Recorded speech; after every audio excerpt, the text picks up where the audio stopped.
इस कहानी की शुरुआत में हम एक डॉक्टर को देखते हैं जिनके पास जानवरों से बात करने की काबिलियत थी, इसीलिए वो आसानी से उनका इलाज कर पाते, जिससे वो चारों तरफ मशहूर हो गए। डूलिटिल लिली नाम की एक खोजकर्ता के साथ उन जानवरों की मदद करने जाते जिन्हें लोग सताया करते थे, और अब धीरे धीरे लिली और डूलिटिल को एक दूसरे से प्यार हो गया, इसीलिए उन्होंने जल्दी शादी कर ली। डूलिटिल बहुत खुश थे, मगर एक दिन उनकी खुशियों को किसी की नजर लग गई, क्योंकि जब लिली एक सफर पर निकली तो रास्ते में तूफान आ गया, जिससे लिली समंदर की गहराइयों में हमेशा के लिए खो गई। डूलिटिल का दिल इस कदर टूटा कि उन्होंने जीने की चाह ही छोड़ दी और अपने पशु विहार के गेट हमेशा के लिए बंद कर दिए।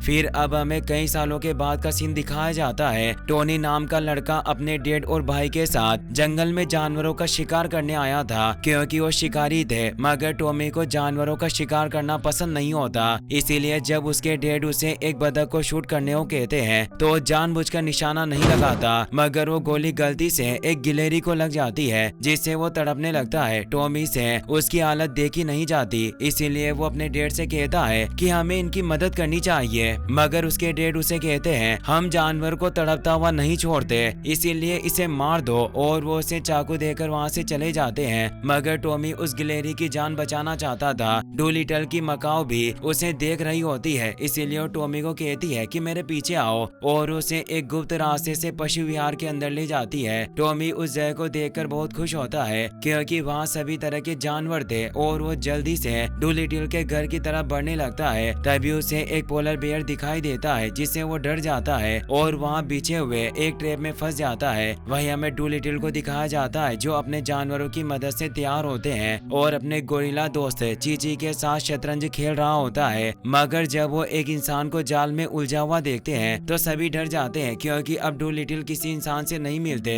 तभी वहाँ टॉमी के पास एक लड़की आती है, जो उसे बताती है कि मैं बकिंघम पैलेस से आई हूँ और मुझे महारानी ने भेजा है। मेरा नाम लेडी रोज है, मैं डूलिटिल को ढूंढने आई हूँ। और वो डूलिटिल के घर में जाने के लिए दरवाजा खटखटाने लगती है। चीची दरवाजा खोलता है, मगर वो काफी डरपोक गोरिल्ला होने की वजह से टॉमी से डरकर बेहोश हो जाता है। वहीं डॉक्टर डूलिटिल उस लड़की की आवाज सुनकर छिप जाते हैं, लेकिन लेडी रोज उन्हें देख लेती है। वो उन्हें कहती है कि महारानी ने फौरन आपको महल बुलाया है, क्योंकि उनकी तबीयत खराब है। मगर डूलिटिल उसे कहता है कि यहाँ से चली जाओ, मैं अब इंसानों का इलाज नहीं करता। और अब वो अपने जानवरों को खाना खिलाने के लिए मशीन को ऑन कर देते हैं। तभी अंदर टॉमी भी आ जाता है, जो उन्हें कहता है कि मेरे पास घायल गिलहरी है, जिसको मैंने गलती से गोली मार दी, इसीलिए आप इसे बचा लीजिए, और उस गिलहरी को उनके पास रख देता है। डूलिटिल देखते हैं कि वो गिलहरी अभी भी सांस ले रहा है। वो गिलहरी डूलिटिल को बताता है कि मेरा नाम केविन है। डूलिटिल डिसाइड कर लेते हैं कि वो इसका इलाज करेंगे। सभी जानवर ऑपरेशन की तैयारी करते हैं, और अब डॉक्टर डूलिटिल अपने सभी जानवरों के साथ मिलकर उस गिलहरी की जान बचा लेते हैं। यह देखकर रोज और टॉमी काफी हैरान होते हैं कि डूलिटिल जानवरों से बात कर सकते हैं, इसीलिए टॉमी रोज को बताता है कि मैं भी डूलिटिल का शागिर्द बनना चाहता हूँ, ताकि मैं जानवरों से बात करना सीख सकूं। रोज टॉमी को बताती है कि महारानी ने यह जगह डूलिटिल को जानवरों की देखरेख के लिए दी थी, लेकिन अगर उनकी मृत्यु हुई तो इस पर शाही कराने का हक होगा, और ये जगह डूलिटिल के हाथों छिन जाएगी। पोली भी ये बात सुन लेती है। अब डूलिटिल केविन का इलाज करने के बाद आराम करने लगते हैं, और केविन भी होश में आ जाता है। मगर वो टॉमी पर बहुत गुस्सा होता है, क्योंकि उसने उसे मारने की कोशिश की थी। पोली डूलिटिल से कहती है कि अब हमें महारानी की मदद करने चलना चाहिए, क्योंकि अगर हमने उनकी मदद नहीं की तो ये पशु विहार तुमसे छिन जाएगा और हम सब बेघर हो जाएंगे। चीची और बाकी सभी जानवर इससे बहुत डर जाते हैं, इसीलिए अब डूलिटिल को ना चाहते हुए भी महारानी की मदद करने के लिए तैयार होना पड़ता है। सभी इससे खुश होते हैं, और वो डूलिटिल से कहते हैं कि तुम्हें अच्छे से तैयार होना चाहिए। मगर डूलिटिल उनकी बात नहीं मानते, तो चीची उन्हें पकड़ लेता है, और वो उन्हें बेहोश करके सभी उनको अच्छे से तैयार कर देते हैं। डूलिटिल टॉमी और रोज के पास जाते हैं, और वो रोज से कहते हैं कि मैंने और मेरे साथी जानवरों ने डिसाइड कर लिया है कि हम महारानी को बचाने के लिए बकिंघम पैलेस चलेंगे। मगर वो टॉमी से कहते हैं कि तुम यहाँ से सीधा घर जाओगे, और उसे बाहर निकाल देते हैं। मगर टॉमी लेडी रोज के शाही रथ में चोरी छिपे बैठ जाता है, और अब डूलिटिल अपने सभी साथियों के साथ महल जाने के लिए निकल जाता है।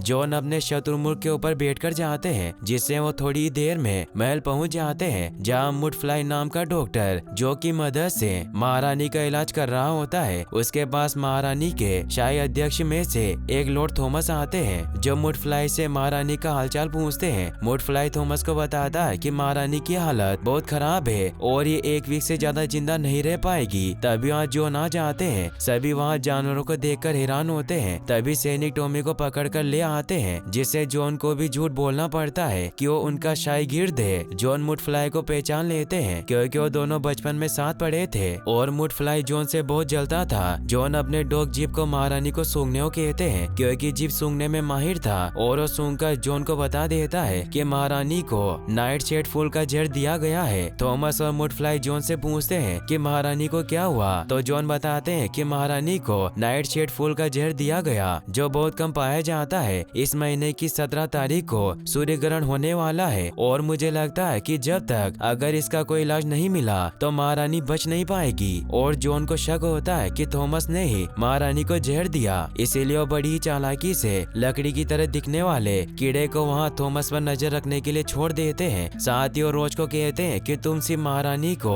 अपने हाथों से खाना बनाकर खिलाओगी। थॉमस जॉन से पूछते हैं कि तुम महारानी को बचाने के लिए क्या करोगे। जॉन बताते हैं कि महारानी को बचाने का सिर्फ एक ही तरीका है, हमें वो फल लाना होगा जो आज तक किसी को नहीं मिला और वो ईडन आइलैंड पर पाया जाने वाला जादुई फल होता है। मुडफ्लाई जॉन का मजाक उड़ाता है कि ऐसी वह अफवाह है। अब जॉन अपने सभी साथियों के साथ ईडन ट्री को ढूंढने निकल पड़ते हैं। टॉमी भी उन्हें कहता है कि मैं भी आपके साथ चलूंगा, मुझे घर नहीं जाना। मगर जॉन उसे कहते हैं कि बहुत ही खतरनाक सफर है, इसीलिए मैं तुम्हें अपने साथ नहीं लेकर जा सकता और उसे घर भेज देते हैं। टॉमी जब घर आता है तो उसके डैड उस पर गुस्सा करते हैं, इसीलिए उदास होकर अपने कमरे में सो जाता है। अगली सुबह टॉमी को लेने के लिए पोली अपने जिराफ दोस्त के साथ वहाँ जाती है। पोली एक मक्का होने की वजह से इंसानों की भाषा जानती थी, इसीलिए वो टॉमी से बात कर पा रही थी। वो उसे कहती है कि थोड़ी देर में जॉन जहाज लेकर ईडन ट्री की तरफ निकलने वाले हैं, इसीलिए तुम्हें भी वहाँ चलना होगा क्योंकि मुझे तुम में कुछ खास नजर आता है। मगर टॉमी उसे कहता है कि मुझे जॉन ने आने से मना किया। पोली उसे कहती है कि तुम उसकी चिंता मत करो। फिर वो टॉमी को जिराफ पर बिठाकर वहाँ से लेकर जाने लगते हैं। कुछ सैनिक उनका पीछा करते हैं मगर उनके हाथ नहीं आते और वहाँ से निकल जाते हैं। मगर वो देखते हैं कि जॉन जहाज लेकर निकल चुके हैं। टॉमी को एक ब्रिज नजर आता है, इसीलिए उस ब्रिज पर पहुँच जाते हैं, जहाँ टॉमी वहाँ लगे लिफ्ट की मदद से नीचे जाने लगता है, मगर रस्सी छोटी पड़ जाती है। टॉमी कुछ भी करके जहाज तक पहुँचना चाहता था, इसीलिए वो नीचे कूद जाता है। जॉन इससे काफी डर जाते हैं, मगर टॉमी जहाज के पाल की वजह से बच जाता है। जॉन पोली पर गुस्सा होता है तो पोली उसे समझाती है कि तुम अब बूढ़े और कमजोर हो रहे हो और मैं जानती हूँ कि ये सफर तुम्हारे लिए आसान नहीं होगा।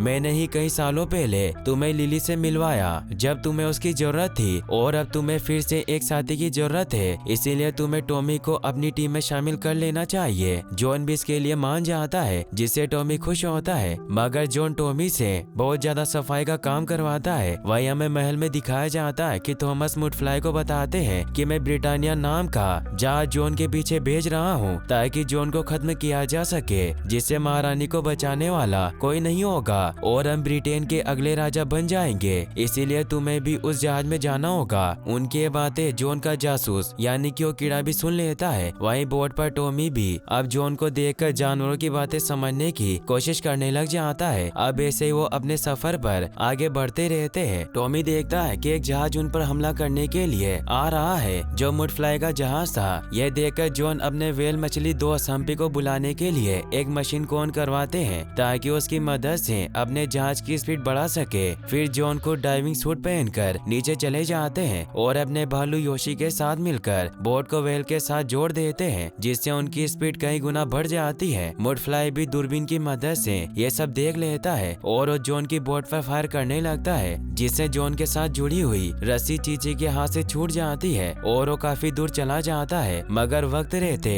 टॉमी रस्सी को पकड़ लेता है, जिससे सभी जानवर मिलकर जॉन की जान बचा लेते हैं। जॉन खुश होते हैं कि टॉमी ने उसकी जान बचाई। चीची डूलिटिल से कहता है कि मैं काफी डर गया था। जॉन उसे कहते हैं कि कोई बात नहीं, मैं अभी जिंदा हूँ और डरने का एक अलग ही मजा होता है। फिर दिखाया जाता है कि रात को जब सभी सो रहे होते हैं तो जॉन इशारों में टॉमी को अपने पास बुलाते हैं और उसे जहाज संभालने को कहते हैं। टॉमी उनसे पूछता कहता है कि क्या आपको ईडन ट्री का रास्ता मालूम है। तो जॉन बताते हैं कि ईडन ट्री किसी नक्शे पर नहीं मिलेगा, मगर मेरी वाइफ लिली ने उस जगह तक जाने का रास्ता बनाया था। लेकिन जब वो उसकी खोज में निकली तो बीच सफर में ही उसका जहाज समुद्र की गहराइयों में खो गया और उस सफर में सिर्फ उनकी वही किताब बची जिसमें ईडन ट्री का नक्शा है। लेकिन वो किताब लिली के पिता के पास है, इसीलिए हमें पहले मोंटेवर्डी जाकर उस किताब को चुराना होगा, क्योंकि मोंटेवर्डी डाकुओं का शहर था जिनके राजा लिली के पिता रसूली थे। जॉन और टॉमी बेश बदल कर रसूली के शहर में पहुंच जाते हैं, क्योंकि रसूली को आज भी लगता है कि उसकी बेटी डूलिटिल की वजह से ही उससे जुदा हुई, इसीलिए रसूली जॉन को मारना चाहता था। टॉमी और जॉन छिपकर महल के अंदर तक पहुंच जाते हैं, मगर आगे का रास्ता बंद होता है, इसीलिए जॉन वहां अपने ड्रैगन फ्लाई दोस्त जेम्स की मदद से चींटियों कहकर दरवाजा खुला लेता है। लेकिन आगे सलाखें लगी होती है जिससे जॉन अंदर नहीं जा पाते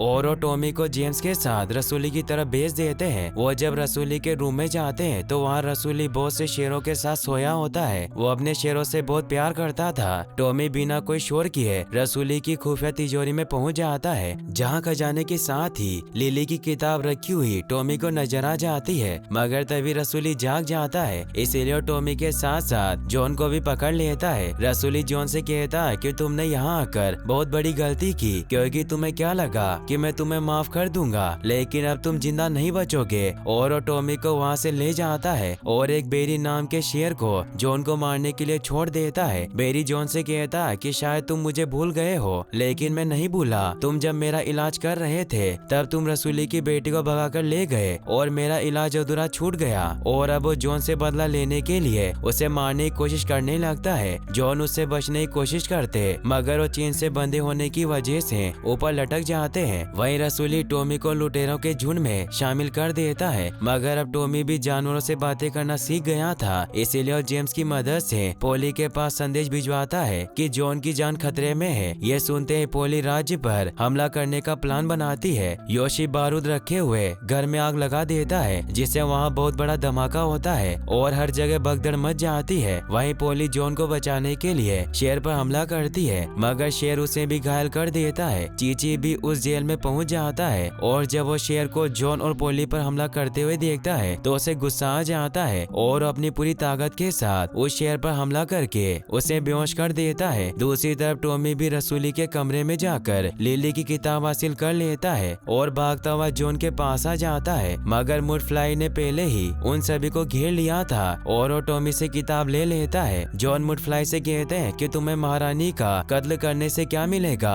तो मुडफ्लाई कहता है कि मैं इससे जो चाहे वो हासिल कर सकता हूँ और मैं इस किताब की मदद से ईडन ट्री तक पहुँच जाऊंगा और वैज्ञानिकों की दुनिया में मेरा नाम हो जाएगा। फिर अपने साथियों के साथ वहाँ से निकल जाता है। जाते जाते वो अपने जहाज से जॉन का जहाज पूरी तरह से बर्बाद कर देता है ताकि उसके पीछे ना आ सके। वहीं महारानी की हालत काफी बिगड़ती जा रही थी और उनके पास बहुत कम वक्त बचा था। दूसरी ओर टॉमी जॉन से कहता है कि हम हार नहीं मान सकते, अगर लिली होती तो वो भी हार नहीं मानती। जॉन उसे बताते हैं कि तुम लिली के बारे में कुछ नहीं जानते, वो बहुत अच्छी थी, उसने मेरी जिंदगी का हर एक दिन खुशियों से भर दिया था, मगर एक दिन वो अचानक चली गई। मैं भी उसके साथ जाना चाहता था, लेकिन लिली ने मुझे जानवरों की देखभाल करने के लिए यहीं रुकने को कहा। रसूली भी उनकी बातें सुन लेता है और उसे एहसास हो जाता है कि जॉन और लिली एक दूसरे से बहुत प्यार करते थे, इसीलिए उसे जिंदा छोड़ देता है और अपनी एक पुरानी नाव उन्हें तोहफे में दे देता है, जिससे जॉन अपने साथियों के साथ वहाँ से निकल जाता है। और अब वो व्हेल मछलियों की मदद से मुडफ्लाई का पीछा करते हैं और कुछ दिनों के सफर के बाद ईडन ट्री आइलैंड पर पहुँच जाते हैं, जहाँ पहले से मुडफ्लाई भी मौजूद होता है और वो ईडन ट्री को ढूंढ रहा था। जॉन अपने साथियों के साथ एक गुफा में पहुँच जाता है, जहाँ जॉन जब एक पत्थर को हाथ लगाता है तो उसमें फॉक्सफायर फंगस की मौजूदगी का पता चलता है, जिससे वो समझ जाता है कि ईडन ट्री आसपास है। मगर तभी मुडफ्लाई अपने साथियों के साथ वहाँ आकर उन्हें पकड़ लेता है, लेकिन उनके शोर करने की वजह से वहाँ मौजूद एक आग उगलने वाला विशालकाय ड्रैगन जाग जाता है, जो उन सभी पर हमला करने लगता है। जॉन अपने साथियों के साथ वहाँ छिप जाता है, मगर वो ड्रैगन मुडफ्लाई के सभी साथियों को एक एक करके मार देती है और वो जॉन पर भी हमला करके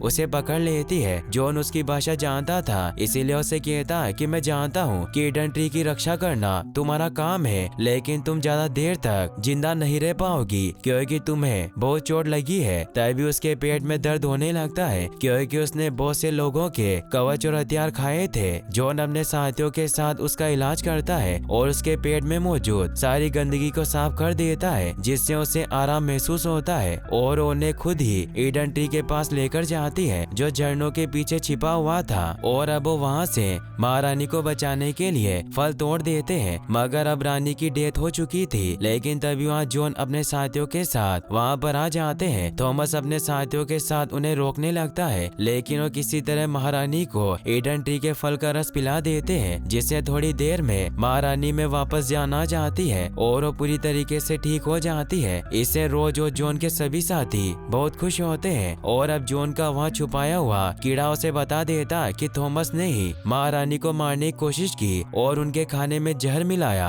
थॉमस की जांच करने पर उसके पास जहर की शीशी भी मिल जाती है। इसीलिए अब महारानी थॉमस को जेल में डलवा देती है और जॉन का शुक्रिया अदा करती है। फिर दिखाया जाता है कि जॉन अपने पशु विहार को फिर से लोगों के लिए खोल देते हैं जिससे वो सभी जानवरों का इलाज करते हैं जिसमें टॉमी भी उनकी मदद करता है और यहीं पर इस मूवी की हैप्पी एंडिंग हो जाती है